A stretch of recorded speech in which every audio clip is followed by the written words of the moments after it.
దినములు వచ్చును అనే వచనాన్ని మనం చూస్తున్నాం. ఇవరకు కూడా ఒక చిన్న లేఖన భాగాన్ని మాత్రం మనం కొద్దిగా ధ్యానించే ప్రయత్నం చేద్దాం. యెషయా గ్రంథం 54వ అధ్యాయం 17వ వచనం.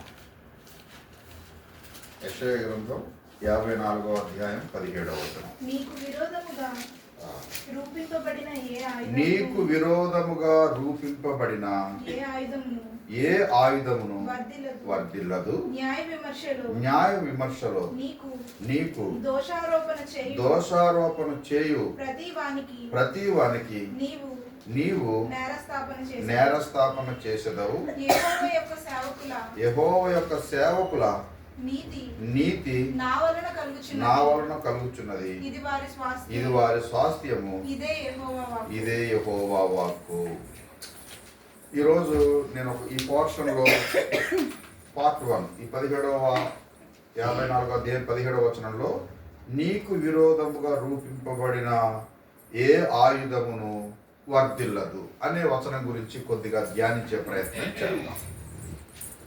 నీకు విరోధముగా రూపింపబడిన ఏ ఆయుధమును వర్ధిల్లదు. ఈ మాట దేవుడు ఎవరితో మాట్లాడుతున్నాడు? ఇది మనకు ఎవరితో మాట్లాడుతున్నారు అనేది చాలా చాలా ప్రాముఖ్యమైనటువంటి అంశం. చాలాసార్లు మనం ఏం చేస్తామంటే మనం కొన్ని అన్వయించుకుంటూ ఉంటాం. ఇది మనం ఎంతవరకు అప్లై చేసుకోవచ్చు అంటే, ఇప్పుడు మనం దేశంలో ఉన్న వాళ్ళందరితో తగులు పెట్టుకుందామా?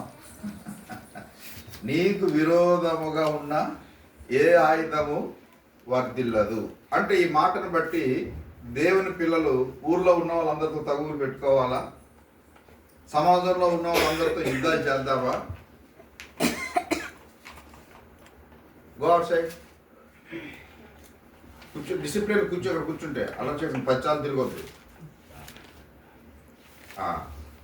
చూడండి, నా మాటకి మీరు ఆన్సర్ చేయాల. దేవుడు ఇశ్రాయేలు ప్రజలతో ఈ మాట చెప్తున్నాడు. నీకు విరోధముగా ఉన్నటువంటి రూపింపబడిన ఏ ఆయుధమును వర్ధిల్లదు అని ఒక వాగ్దానం ఉంది. అయితే ఈ వాగ్దానాన్ని బట్టి ఇశ్రాయేలు అందరితో నువ్వు తగువుకి వెళ్ళాలా అంటే ప్రతి ఒక్కరితో నువ్వు ఇది మనం దేవుని పిల్లలుగా మనకు ఎలా అప్లై అవుతుంది, మనం ఎలాగా దీంట్లో పారిభాగస్థులం అవుతాం, కొద్దిగా మనం ధ్యానించే ప్రయత్నం చేద్దాం. ఈ వాగ్దానం మనకు కూడా వర్తిస్తుందా అంటే రైట్, మనకు కూడా వర్తిస్తుంది. అంటే ఆయన ఎవరితో మాట్లాడుతున్నారు అంటే తన నామమునందు విశ్వాసం ఉంచిన ప్రజలతో మాట్లాడుతున్నారు. అంటే ఈ మాట ఎవరికి చెందుతుంది?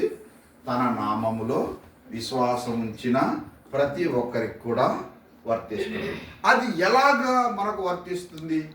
ఏ రీతిగా మనకు విరోధంగా ఉన్న ఆయుధము వర్ధిల్లదు అంటే దానిని మనం ఒకసారి అర్థం చేసుకునేటటువంటి మరి ఒక ప్రాముఖ్యత ఉంది. ఒకసారి మనం ఎఫెసీ పత్రికలో 6వ అధ్యాయంలో 10వ వచనం నుంచి కొన్ని వచనాలు ఇలా రాయబడి ఉన్నాయి. ఇప్పుడు ఆ వచనాలన్నీ కూడా చదవక్కర్లేదు, కానీ అక్కడ ప్రాముఖ్యంగా కొన్ని వచనాలు మనం ఒకసారి జ్ఞాపకం చేసుకోవాలి.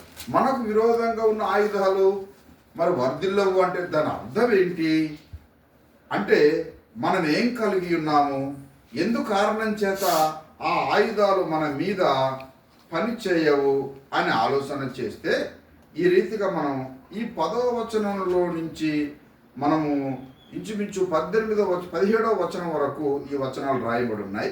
10వ వచనంలో ఏమి చెప్పబడిందంటే తుదకు ప్రభు యొక్క మహాశక్తిని బట్టి ఆయన యందు బలవంతులై ఉండుడి అని చెప్పాడు.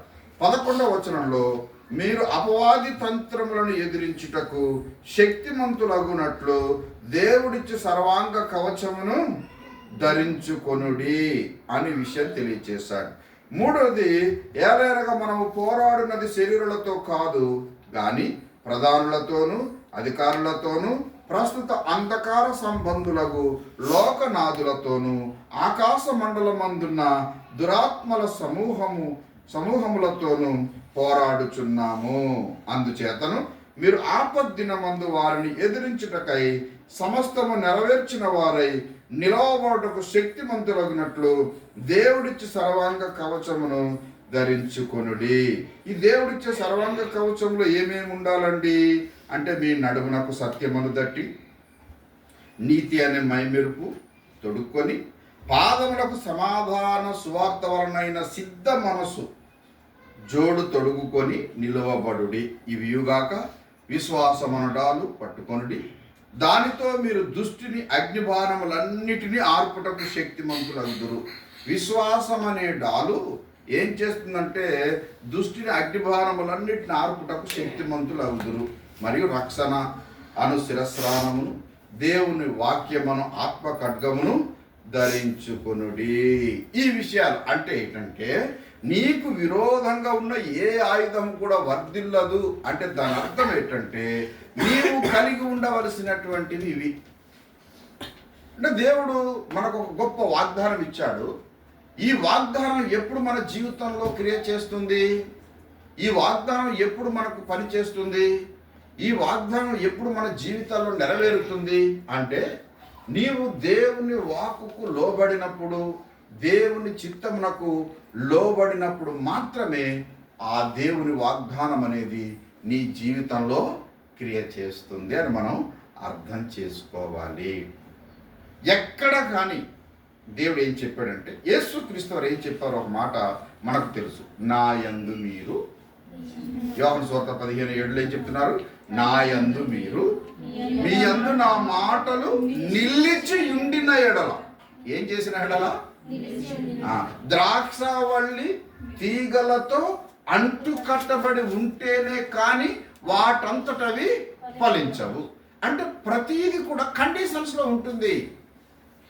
నేను నాకు నచ్చినట్లుగా ఉంటాను అని అంటే ఓకే, ఆయన ఎందుకు నీ మీద బాధ్యత తీసుకోవాలి? నీ విషయంలో ఎందుకు బాధ్యత కలిగి ఉండాలి? ఆయన ఎవరి పట్ల బాధ్యత కలిగి ఉంటారు అంటే, తన చిత్తమును జరిగించే వారిని బట్టి ఆయన బాధ్యత కలిగి ఉంటారు. సో అందుకొరకే ఆయన ఏర్పాటు చేసుకున్న జనాంగం గూర్చి, ఆయన ఎన్నుకున్నటువంటి ప్రజలను గూర్చి ఏం తెలియచేస్తున్నారు అని అంటే, చుట్టూ శత్రువులు చుట్టుముట్టుకొని ఉన్నారు. చాలా పరిస్థితులు కఠినంగా ఉన్నాయి. ఎటు చూసినా శత్రువులే ఉన్నారు. ఎందరితోనో యుద్ధం చేయవలసినటువంటి పరిస్థితి ఇశ్రాయేలుకు ఉంది. ఈ రోజు ఎలాగుందో ఆ రోజు కూడా అలాంటి ఒక పరిస్థితులే ఇశ్రాయేలీలకు ఉంది. కనుక ఇప్పుడు దేవుడు తన వాక్కు చేత వారిని మొదటిగా ధైర్యపరుస్తున్నారు, వారికి నిబ్బరపరుస్తూ ఉన్నారు. వారిని నిబ్బరపరిచి తన వైపుకు మళ్లించుకొని, నేను మీతో కూడా ఉన్నాను అనేటటువంటి ఒక గొప్ప ఆసరా కలుగ చేస్తున్నారు. ఎందుకంటే నిరీక్షణ లేకపోయినట్లయితే మనం నశించిపోతాం. దేవుడు తన ఆదరణ కలిగిన మాటలు ఎందుకు మనతో మాట్లాడాడంటే, మనలో నిరీక్షణ కలగ చేయటానికి, మనల్ని ప్రోత్సహించటానికి, మనల్ని ధైర్యపరచడానికి, మనల్ని నిబ్బరపరచడానికి దేవుడు తన వాక్కుల ద్వారాగా తన ప్రజల్ని దర్శిస్తూ మాట్లాడుతూ వచ్చారు. దేవుడు మాట్లాడకుండా మౌనంగా ఉన్న క్షణాలు చాలా తక్కువగా ఉంటాయి. కానీ దేవుడు ప్రజలతో మాట్లాడుతూ వచ్చారు. ఎందుకోసం అంటే, ప్రజలకు, మనుషులకు దేవుడు తన చిత్తాన్ని, తన ఉద్దేశాన్ని, తన ప్రణాళికలను తన సేవకుల ద్వారా బయలుపరుస్తూనే వచ్చారు. సో ఇప్పుడు చాలా అద్భుతంగా దేవుడు మాట్లాడిన మాట ఏంటంటే, నీకు విరోధంగా రూపింపబడిన ఏ ఆయుధం కూడా వర్ధిల్లదయ్యా. ఎందుకోసం అంటే, ఈ 54 అధ్యాయంలో మీదికి వెళితే ఏం చెప్తున్నారు అని అంటే, ఈ యెషయా గ్రంథం 54 అధ్యాయంలో కొంచెం మనం మీదికి వెళితే 11వ వచనంలో చూస్తే, 54 అధ్యాయం 11వ వచనంలో, ప్రయాసపడి గాలివాన చేత కొట్టబడి ఆదరణ లేక ఉన్నదానా, నేను నీలాంజనములతో నీ కట్టడమును కట్టుదును, నీలములతో నీ పునాదులు వేయుదును. అంటే ఇక్కడ ఏంటంటే, ప్రయాసపడి గాలి వాన చేత కొట్టబడుతూ ఉంది. అంటే శత్రువులు చుట్టుముట్టి, యెరూషలేము పరిస్థితి ఏ రీతిగా ఉందంటే, అప్పటికి అష్షూరు వచ్చి ఇశ్రాయేలు 10 గోత్రాలను తీసుకొని వెళ్ళిపోయింది. ఇకపోతే బబులోను, మరి ఆ యొక్క నెబుకద్నెజరు వచ్చి యూదుల్ని, ఆ 2 గోత్రాల వాళ్ళని చెరకు తీసుకొని వెళ్ళిపోయారు. ఇశ్రాయేలీలు చెరలో ఉన్నారు, క్యాప్టివిటీలో ఉన్నారు. కనుక వారు అనేక శ్రమల గుండా ప్రయాణం చేయవలసి వస్తుంది. ఇశ్రాయేలీల యొక్క పరిస్థితి చాలా దారుణంగా